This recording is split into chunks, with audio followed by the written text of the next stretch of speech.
Friends, welcome to my channel. আমি Priyanka from Kolkata. আজ 9th August, রাকেশের birthday. তাই সকাল সকাল চলে গিয়েছিলাম মা ত্রিপুরা সুন্দরী মন্দিরে পুজো দিতে। পুজো দেওয়া সেরে পাশের এই পুকুরটার পাশে বসেছিলাম। হাঁসগুলো এত সুন্দর জল ক্রীড়া করছিল।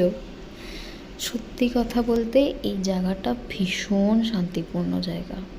আমি এই এরিয়ারই মেয়ে, তো ছোটোবেলা থেকেই যখনই কোনো রকম মন খারাপ হতো আমি এখানে চলে আসতাম।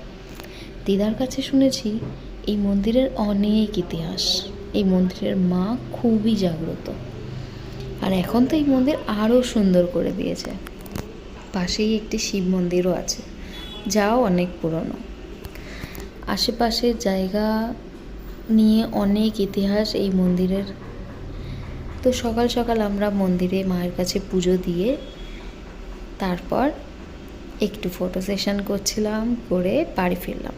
বাড়িতে একটা ছোট্ট মতো কেক কাটিংয়ের আয়োজন করা হয়েছিল, just to make him feel special.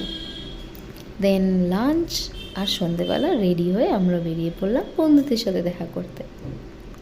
Thank you for watching. Tata.